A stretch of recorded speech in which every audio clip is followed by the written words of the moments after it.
इंद्रियाला सुद्धा कायमस्वरूपी या परमेश्वराचं चिंतन करण्याची सवय लागेल आणि तिथून ते कधीही माघारी येणार नाही.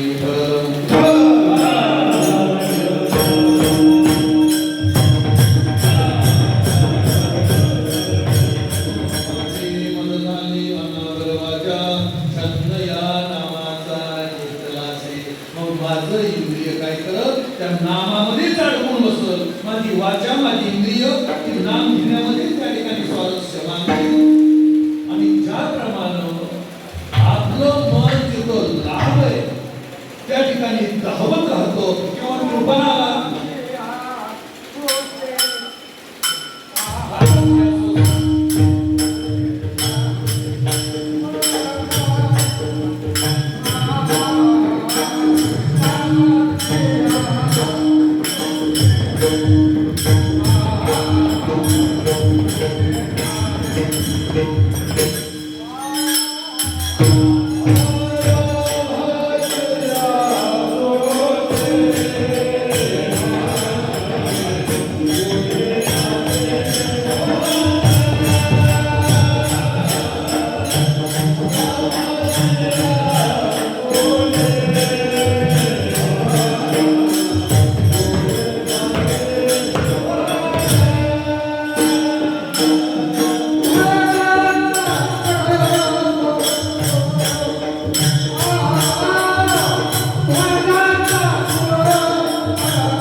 ज्याप्रमाणे धनाचा लोभ एखाद्या कंजूस माणसाला असावा, रात्रंदिवस त्या पैशासाठी धनासाठी प्रयत्न करत राहतो, त्याचप्रमाणे जर माझ्यामध्ये ब्रह्मरस निर्माण झाला तर माझी इंद्रिय त्या दिशेनं परमेश्वराच्या चिंतनाकडे कायमस्वरूपी आकर्षित होतील, त्या ठिकाणी धावत राहतील, त्या ठिकाणी चिंतन करत राहतील. आणि गोष्टांनी सांगितलं कंजूस माणसासारखी अवस्था त्यांची निर्माण होईल. मन तसं धावत राहतं. माझ्या मनाला सांगायची वेळ आली. कोठे तुझं ठाव कोठे तुझं ठाव यासी लावा मना कोरिसावा. पण हे मन मात्र आपलं सैराट झाले. उदरे आत्मना आत्माना आत्मना आत्मेव ह्यात्मनो बंधु आत्मयेव रित्वात्मनः. माझा शत्रू आणि मित्र मीच माझा दारो शत्रू. कैसे पुत्र दारा कैसा मित्र. आम्हाला विचार करायचे आणि काहीसे काही विचार करतो. कर्मेंद्रियाने संयम्य यास्ते मनसा स्मर. इंद्रियार्थाने गुणात्मा मिथ्याचार सुचली.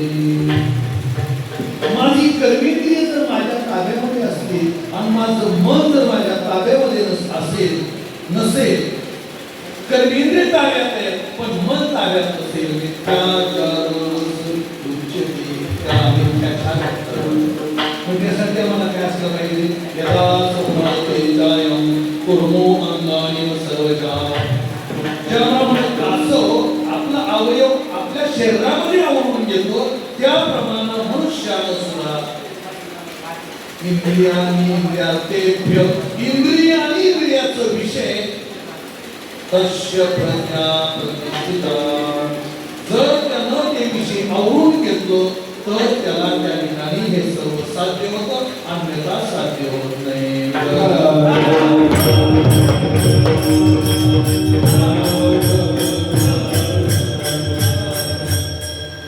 असो चानन असो स्वस्तं प्रज्ञावादां शमासते गतासुनगतासुनजनानो सोचन्ति पंडिताः.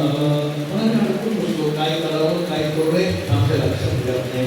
आम्ही मग या जर इंद्रियाला आम्ही परमेश्वराच्या चिंतनामध्ये जर व्यस्त केलं तर वाटलं आमच्यामध्ये काही शिल्लक राहणार नाही.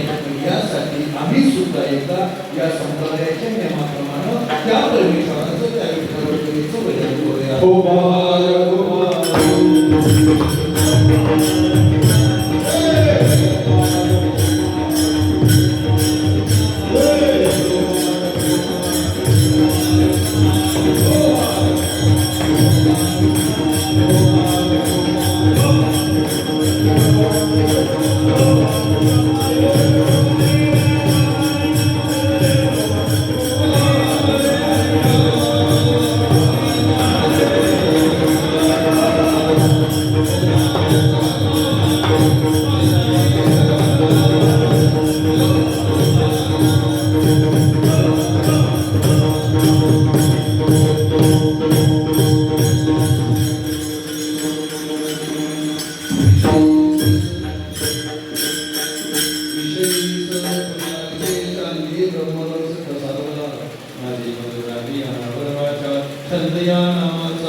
लाभाचे सोसे पुढे चाली मना धनाचा कृपणा लोकदेसा.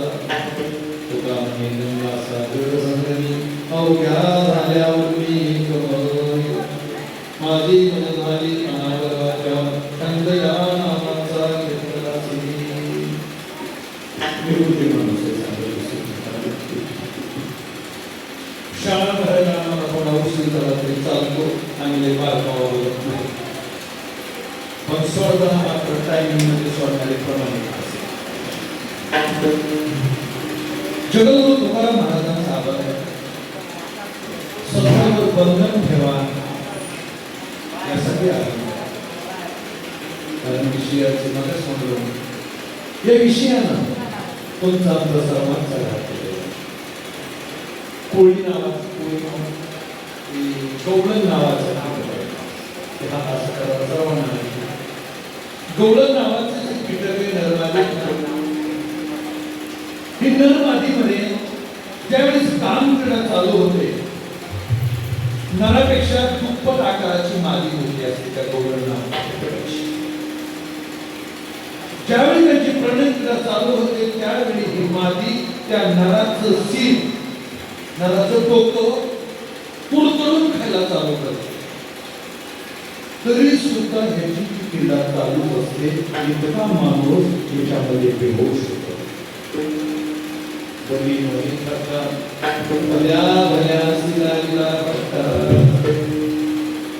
या थट्टेनं या कामानं मी म्हणणारा संपूर्ण आहे तुमची आमची काय करते महाराज. हे काही तिथपर्यंत जायचंच नाही हा सर्वात महत्त्वाचा. या कामामधून जर आम्ही आलिप्त झालो तर आम्हाला परमार्थ घडणार आहे. या विषयापासून जर आलिप्त झालो तर आम्हाला परमार्थ घडणार आहे. अन्यथा तुम्हाला आम्हाला परमार्थ घडणार नाही. कारण आमचं मूळ स्वरूप हे परमेश्वर स्वरूप आहे. देश वेश नरे माझा सहज फिरतालो करो सता कोणावरी कोठे स्थिर ऐकू. पाय डोळे माता माझे तेही कैसा मोकळीलो परदेशी नाही कोणी अंधपडू. अहम परमास्मी.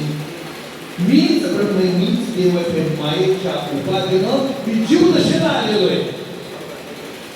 मी सुद्धा माझ्यामध्ये सच्चिदानंद स्वरूप तत्व आहे. मी सुद्धा अमर आहे, सत आहे, चित आहे आणि आनंद स्वरूप आहे. देह संपणार आहे पण माझ्यामध्ये असणारं जे अविनाशी तत्व आहे, माझ्यामध्ये असणारा तोच पदार्थ आहे, माझ्यामध्ये असणारा आत्मा मात्र परमेश्वर स्वरूप आहे, शुद्ध चैतन्य स्वरूप आहे. त्याला कशातही काही होत नाही. नैनं भवति पावकः न चैनं वेदयन्त्यापो न सुक्षेति मारुतः वादकायते विलेति वा कदाचिनाय भूतो भवितावानुभूय अजो नित्य शाश्वतोऽयं पुराणो न हन्यते हन्यमाने शरीरे तो कधीही संपणार नाही. म्हणून मी सुद्धा अविनाशी तत्व आहे. फक्त जीव दशेला आल्यामुळं मी माझ्यामध्ये अहंकार निर्माण झालेला आहे. प्रकृती क्रियमानाने गुणे कर्माने सर्वशा अहंकार युगात्मा कर्ताहमिति मन्यते. या प्रकृतीमुळे आणि त्रिगुणात्मक गोष्टीमुळे कर्म घडून जातात. पण माणसाला वाटतं मी करतोय, कर्ता अहमिति मन्यते. पण कर्मण्येवाधिकारस्ते मा फलेषु कदाचन मा कर्मफल हेतु भूमा ते संगस्तव कर्मणी. पण हे मनस्थित घडले परी नाही केले ऐसे जेणे जाणले सुखला कारण. माझ्यामुळे घडलंय पण ह्याला कारणीभूत मी नाही. प्रकृतीच्या क्रियेमुळे हे घडलेल्या गोष्टी आहेत. करता मी नाही, करता निर्मिता हा परमेश्वर आहे. याची मनामध्ये फुटका बांधणं यातच आमची मुक्तता आहे.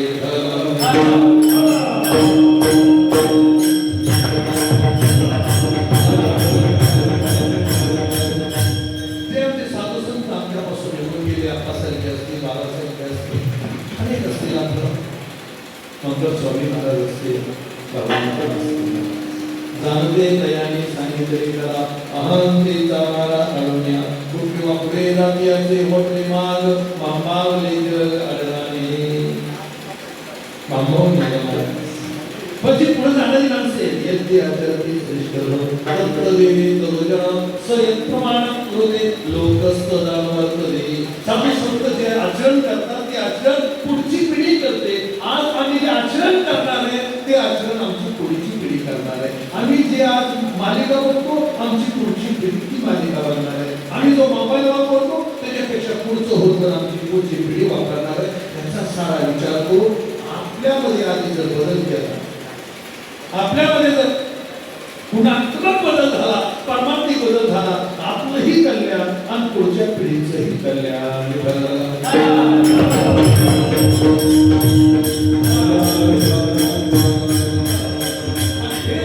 साधण्यासाठी माझं मूळ स्वरूप मी सुद्धा परमेश्वर स्वरूप आहे, ब्रह्मस्वरूप आहे.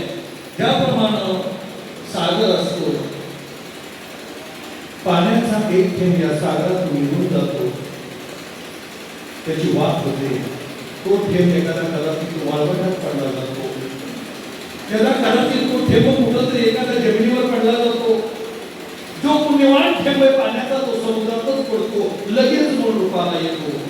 पण एखादा विहिरीमध्ये जातो, एखाद्या डोंगरावर जातो, पण पुन्हा पुन्हा त्याची वाफ होऊन नदीचं रूप धारण करतो आणि तो आपल्या मूळ स्वरूपाला म्हणजे आपल्या भवसागराकडे या सिंधूकडे येतो. तसं आपण सुद्धा सर्व चुकलेली माणसं आहोत.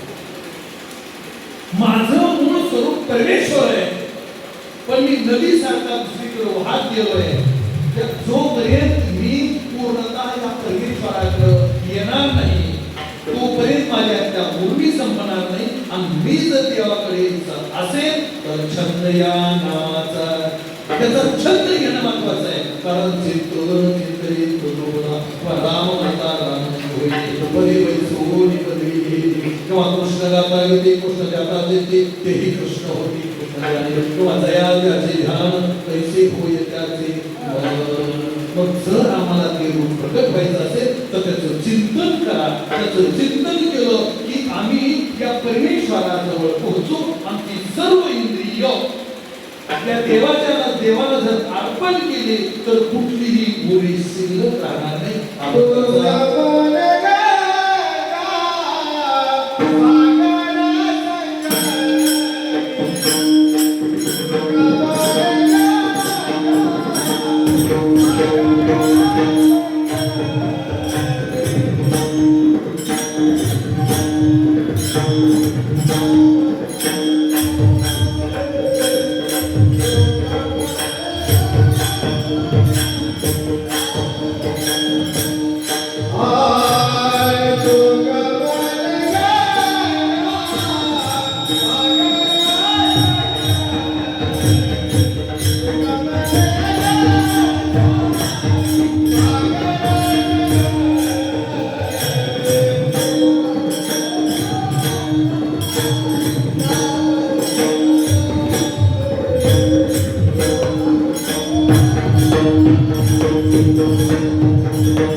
आपल्यासमोर जगद्गुरु तुकाराम महाराज चारणाचा मान घेतला. अंगी ब्रह्मरस प्रसावा आदी मतदारी अनावराच्या चंद्र नामाचा घेतला असेल. गावाची सोसे पुढे झाली मला तनाचा कृपणा लोकरायचा गावने गंगा सागर संगणी अवघ्या झाल्यावर मी एकमळ माझी मदनारी मनावरच्या चंद्र नामाचा घेतला असेल. त्या चरणाचा मान सोडण्यासाठी जे योग्य असेल ते सद्गुरूचा असेल, थोडा मनाचा असेल, असेल चुकलं असेल तर तुम्हाला बुद्धीचा काही संतोष असेल. खूप सुंदर असणारी साधना आहे. नेहमीच ते आजी नाही जुनी आपली सगळी माणसं आहे त्यांना मैत्रिणी बिघड झाले. त्यामुळे सर्वांनी एकच एक पकवाजात असतील, काहीतरी असतील, गायक असतील, सभा खूप असते. माझ्याबरोबर आलेले आमचे विकास महाराष्ट्र असते. असेच आपल्या कीर्तनामध्ये एक कोणाचं नाव एका म्हणता भले अनेका सहजची निंदिले. जर एखाद्या मोठं काय गाता हो रामचं महाराज म्हणायचं बघा जनदेवतरी पायाची पडावी त्याची स्वभावे चाल नाही किंवा देव झाले अवघेत दोष गुण पुनश्च एकदा श्रवण साधना मागतो. या पुरुषोत्तम मासाच्या निमित्तानं मला या चिंतन करण्याची संधी उपलब्ध करून दिली. त्याबद्दल सर्व मंडळीचं त्याचप्रमाणे खंडाळा असेल, मोरगाव असेल,